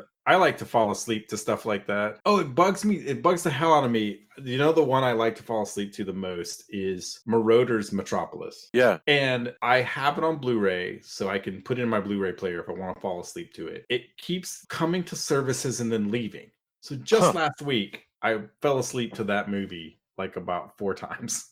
Because I'm just a weirdo that way. That's so funny to me that anybody is like, I loved it and I still love it, but I I haven't don't know, listened man. to, Love Kill. I haven't listened to Marauder's Metropolis in like 20 years. Again, this is me. This is probably why I'm such a strange an unintentional iconoclast is I don't know how many people would admit to that, would even cop to that. Like, Yeah. because I don't care, because you can like whatever you like. But anyway, it was on a service. I want to say it was on like Tubi TV or somewhere like that on the Roku. And then I Yeah. went to go like, man, I'm tired. Maybe I'll just fall asleep to that again. And I did a search, and it doesn't show up on my Roku. Huh. And it felt like almost like maybe that was also a fever dream. Like, have I just listened to it so many times that I dreamed that I fell asleep to it in this weird meta? And I'm pretty sure that's not the case. But because it had commercials and stuff, and I don't know why I would dream that. But I just hate it. It was on Amazon, and then it was on Netflix, and then it was off, and then Sure. it came back, and then it was on Tubi, and then I had to search for that. But it keeps leaving again, which is why I buy physical media. But so I'm one of the weirdo holdouts on that. It's really almost as if that, because that's a strange version, because you got to keep getting clearances for all the music, right? You got to get Bonnie Tyler and Freddie Mercury's estate and everything. Oh, sure. But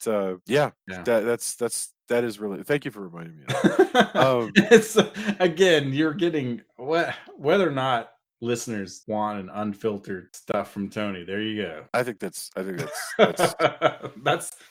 you stuck with us for 280 episodes. Hopefully by now you'll humor me. I have a log rolling thing, which is that I did an interview with Cory Doctorow, the really wonderful futurist and science fiction writer for Bleeding Cool. But we talked about the Carousel of Progress, Disney's Carousel of Progress. Just because I had been to the Carousel of Progress. Have you ever done this thing, Tony? Do you know what the Carousel of Progress is?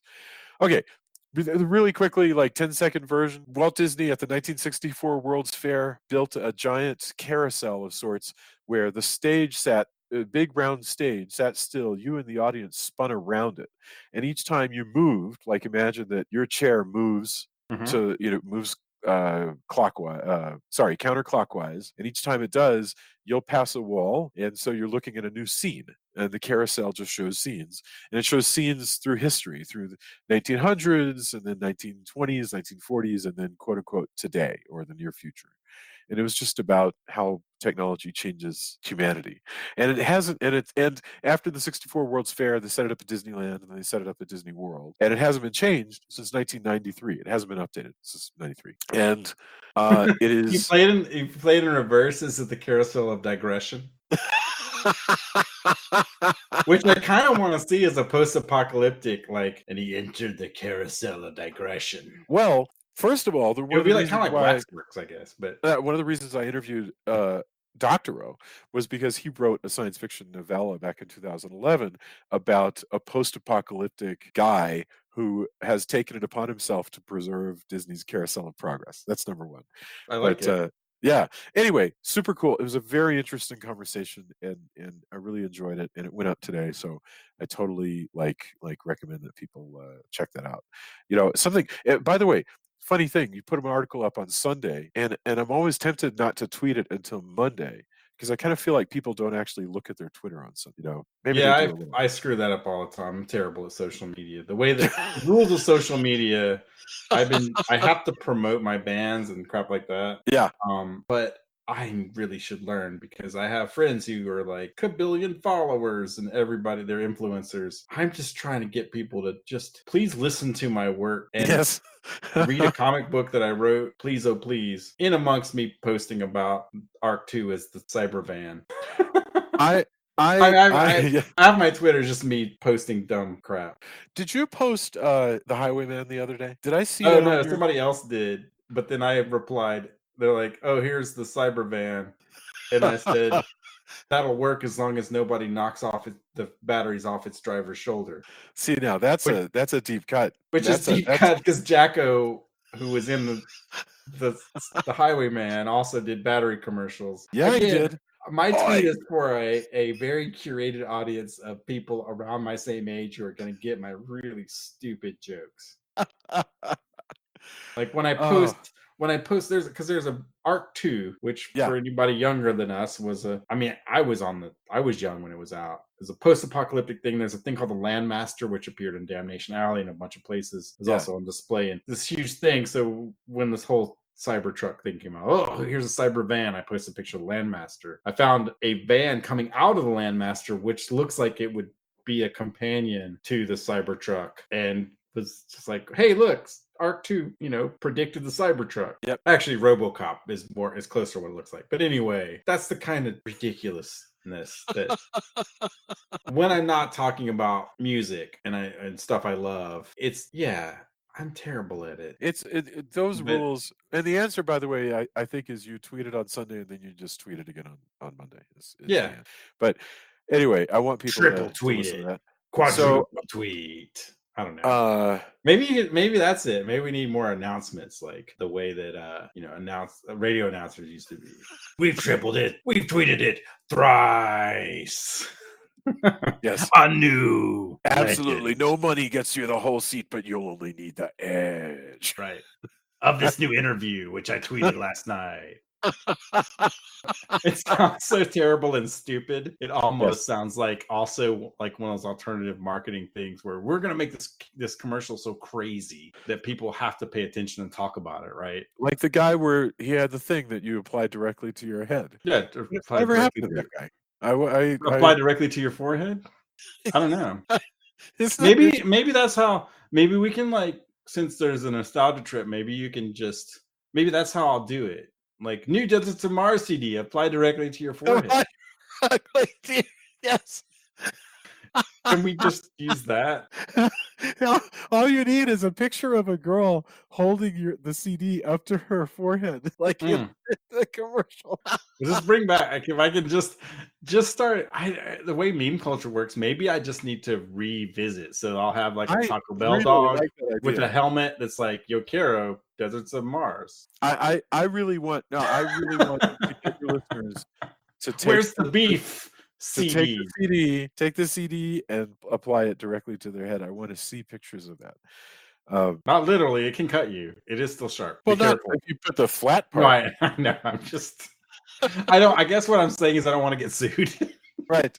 Apply the flat part directly to your head. We'll demonstrate. But it won't fit through your Martian spacesuit. Yes. That's the challenge. Oh, then you also won't get cut. So maybe I'm I'm good about the lawsuit. Apply directly to your space helmet You're visor. a progressed man now. Just don't be careful with that. When somebody turns the knob to fight, you're in trouble. You're not that progressed because some crazy bastard can still turn it to fight, and then we're back to normal. Then because then you still have war. They're not that progressed. I'm rethinking that villains. Oh, it's again. This is what politicians do, right? You're progressed, and as you're needed by this dictator. Yeah, the rulers of that undersea kingdom definitely overpromised. Very progressive until I turn it to fight, and then we're still warmongering. I liked Roddenberry's take better. Let's just put it that way. Sure. I prefer Roddenberry's take on Utopia to Dr. Moore's Work or Fight. I guess that's kind of the fall of Rome, isn't it? Work or fight. I don't know. We've gone way off the reservation, but these are the philosophical discussions that by the time you've done this. Work or Fight does sound more like a day in the life of Ivan Denisovich than Rome. It sounds like the Soviet Union to me. Possibly. But we've definitely gone on more than we could possibly imagine. You could discuss Terror Beneath the Sea and Mark of the Witch. Thank you so much. I'm really thankful that you would do this experiment with me. I'm really glad that you did. Let's hope that our numbers don't tank it, people. Like now we have everybody just leaves the site. Like that or tons of emails. Like, dude. Everybody else may have taken the week off as well. So I think we're safe either way.